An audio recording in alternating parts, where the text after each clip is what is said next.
ಬಗ್ಗೆ ಮಾತಾಡಿ ಅಂತ ಹೇಳಿ ಕೆಲವರು ಕಮೆಂಟ್ಸ್ ಹಾಕಿದ್ದಾರೆ. ಅದಕ್ಕೆ ಇವತ್ತು ನಾನು ಬುದ್ಧಿಸಮ್ ಅನ್ನೋ ಟಾಪಿಕ್ನ ನಾನು ತಗೊಂಡಿದ್ದೀನಿ.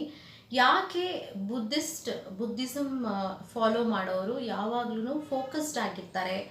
ಅವರು ಪಡಿಬೇಕಾಗಿರುವಂತಹ ಗೋಲ್ಸ್ ಇಲ್ಲ ಏಮ್ಸ್ ಏನೇ ಬರೆದಿದ್ರು ಅವ್ರ ಗುರಿಯನ್ನು ಅವರು ಮಿಸ್ ಮಾಡ್ದಿರೋ ಅವರು ಮುಟ್ತಾರೆ. ಸೊ ಬುದ್ಧಿಸಮಲ್ಲಿ ಏನು ಅಂಥದ್ದು ಇದೆ, ಎಲ್ಲರೂ ಸಕ್ಸಸ್ ಕಾಣ್ತಾರೆ. ಮತ್ತು ನನಗೆ ಗೊತ್ತಿರೋ ಹಾಗೆ ಜೈನಿಸಮಲ್ಲಿ ಯಾರು ಬಡವರೇ ಇಲ್ಲ, ಬಹಳಷ್ಟು ಕಡಿಮೆ ಜನ ಜೈನಿಸಮ್ ನಮ್ಮ ಇಂಡಿಯಾನಲ್ಲಿದ್ದಾರೆ, ಜೈನಿಸಮ್ ಪಾಲಿಸ್ತಾ ಇರೋರು.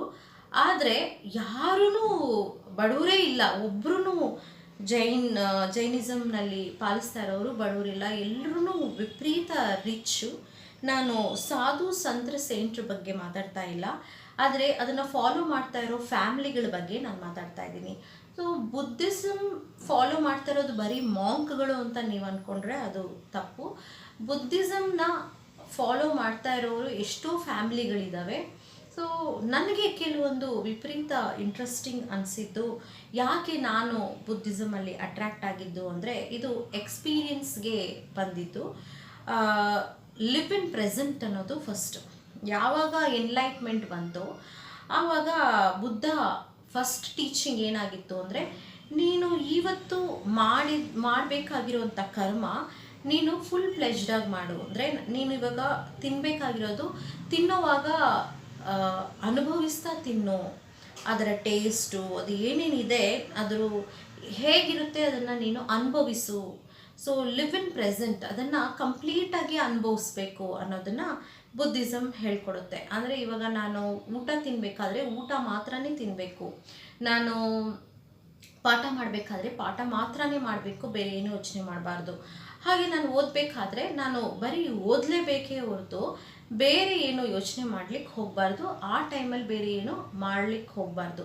ಹೀಗೆ ಬುದ್ಧಿಸಮ್ ಆ ಟೈಮಲ್ಲಿ ನಾವು ಮಾಡ್ತಾ ಇರೋ ಕರ್ಮ ಮಾಡ್ತಾ ಇರೋ ಟೈಮಲ್ಲಿ ಆ ಕರ್ಮದ ಮೇಲೆ ಮಾತ್ರ ಗಮನವಿರಲಿ, ಮತ್ತು ಅದನ್ನು ಹೃದಯ ತುಂಬ ಅನುಭವಿಸ್ತಾ ನೀವು ಅದನ್ನು ಜೀವನ ಮಾಡಬೇಕು.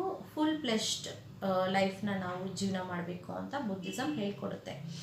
ಇದು ಬುದ್ಧಿಸಮ್ ಪಾಲಿಸೋರು ಇದಾದರೆ ಬಹಳಷ್ಟು ದುಃಖ ಬುದ್ಧಿಸಮ್ ಫ್ಯಾಮಿಲಿ ಪಾಲಿಸ್ತಾ ಇರೋವಂಥ ಫ್ಯಾಮಿಲೀಸ್ಗಳಿಗಾಗತ್ತಾ, ಬಹಳಷ್ಟು ಸುಖ ಸಂತೋಷ ಇರುತ್ತೆ ನೋಡಿ.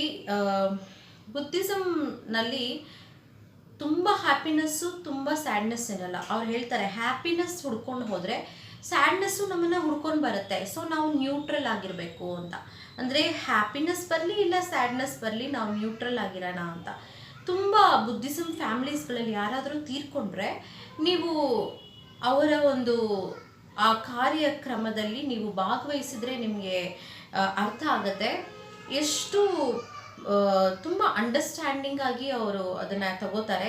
ಯಾರು ಬಿಕ್ಕಿ ಬಿಕ್ಕಿ ಅಳೋದಾಗಲಿ, ಅವ್ರನ್ನ ಅವರೇ ಕಂಟ್ರೋಲಲ್ಲಿ ಇಲ್ಲದೇ ಇರೋ ಹಾಗೆ ನಡ್ಕೊಳ್ಳೋದಾಗಲಿ ಯಾರೂ ಇಲ್ಲ. ಎಲ್ಲ ಚಿಕ್ಕ ಮಕ್ಕಳು ಸಹಿತ ಒಂದು ಸ್ಟೇಬಲ್ ಮೈಂಡ್ಸೆಟ್ ಇಟ್ಕೊಂಡು ಜೀವನ ಮಾಡ್ತಾರೆ. ಹಾಗಾದರೆ ಎಲ್ಲರಿಗೂ ಅವರು ಗರ ಬಡ್ದವ್ರ, ಅವ್ರಿಗೆ ಯಾವ ಫೀಲಿಂಗ್ಸ್ ಇಲ್ವಾ? ಆ ಥರ ಅಲ್ಲ. ಅವ್ರಿಗೆ ಒಂದು ಸತ್ಯ ಗೊತ್ತಿದೆ, ನಾವು ಹುಟ್ಟಿದ ಮೇಲೆ ನಾವು ಸಾಯಲೇಬೇಕು. ಇನ್ನೊಂದು ನಾವು ಜೊತೆಯಲ್ಲಿ ಇದ್ದೀವಿ ಅಂದರೆ ಅದು ಒಂದು ಕರ್ಮ. ಅಂದರೆ ಇವಾಗ ನಾವು ಜೊತೆಯಲ್ಲಿ ಇರೋದನ್ನು ನಾವು ಪ್ರೆಸೆಂಟಾಗಿ ನಾವು ತಗೋಬೇಕು. ಇವಾಗ ಅಳ್ತಾ ನಾನು ಕಳಿಸ್ಕೊಡ್ಬೇಕು ಅಂದರೆ ನಾನು ಅಳ್ತಾ ಕಳಿಸ್ಕೊಡೋದಲ್ಲ, ಅವ್ರನ್ನ ನಾನು ಮೆಡಿಟೇಷನ್ ಮಾಡ್ತಾ ಅವರ ಒಂದು ಆತ್ಮ ಸೋಲ್ಗೆ ಕನೆಕ್ಟ್ ಆಗ್ತಾ ಅವ್ರ ಹತ್ರ ಮಾತಾಡ್ತಾ, ಯಾವ ಥರ ಮಾತಾಡ್ತಾ, ಬಾಯಿ ಬಿಟ್ಟು ಮಾತಾಡೋದು ಅಲ್ಲ, ಮನಸ್ಸಿಂದ ಕನೆಕ್ಟ್ ಆಗಿ ಮಾತಾಡೋದನ್ನು ಅವರು ನಂಬ್ತಾರೆ, ತುಂಬ ನಂಬ್ತಾರೆ. ಹಾಗೆ ಬುದ್ಧಿಸಮ್ ಜೀವನ ಅಷ್ಟು ಸುಲಭ ಅಂತ ಅಂದ್ಕೊಳ್ಳೋದಲ್ಲ. ಈ ಬುದ್ಧಿಸಮ್ ಪಾಲಿಸ್ತಾ ಇರೋರು ಪ್ರಾಕ್ಟೀಸ್ ಮಾಡಿರ್ತಾರೆ. ನಾನು ತುಂಬ ಪ್ರಾಕ್ಟೀಸ್ ಮಾಡಲಿಕ್ಕೆ ಟ್ರೈ ಮಾಡ್ತಾ ಇದ್ದೆ, ನನ್ನನ್ನು ನಾನು ಕಂಟ್ರೋಲ್ ಮಾಡ್ಕೋತಾ ಇದ್ದೆ, ತುಂಬ ಹ್ಯಾಪಿಯಾಗಿದ್ದೆ, ಮೋಸ್ಟ್ಲಿ ವಿಪರೀತ ಹ್ಯಾಪಿಯಾಗಿದ್ದೆ. ಆದರೆ ಹ್ಯಾಪಿ ಅನ್ನೋದಕ್ಕಿಂತ ಸ್ಯಾಡ್ನೆಸ್ ಬರುತ್ತೆ. ನಾವು ಹ್ಯಾಪಿ ಸ್ಯಾಡ್ನೆಸ್ ಅಂದರೆ ಅದೇ ನಾನು ಹೇಳಿದ್ನಲ್ಲ, ಆಸೆ ಕಾಮ ಇದು ಭಯ ಮತ್ತು ಏನು ಲೋಭ ಅಂತ ಏನಿದೆ ಊರ ಜೊತೆ ಉತ್ತೇಜನ ಮತ್ತು ಆಂಗ್ಸೈಟಿ ಅಂತ ಏನಿರುತ್ತೋ ಅದು ಎಲ್ಲನೂ ನಮ್ಮನ್ನು ಓವರ್ಟೇಕ್ ಮಾಡಿದಾಗ ನಾವು ಬ್ಯಾಲೆನ್ಸ್ ತಪ್ತೀವಿ, ನಾವು ನಮ್ಮ ಗುರಿ ಕಡೆಗೆ ಸಾಗೋದನ್ನು ತಪ್ಪಿಬಿಡ್ತೀವಿ. ಇಷ್ಟು ನಾನು ಬುದ್ಧಿಸಮಲ್ಲಿ ಕಲ್ತಿದ್ದು.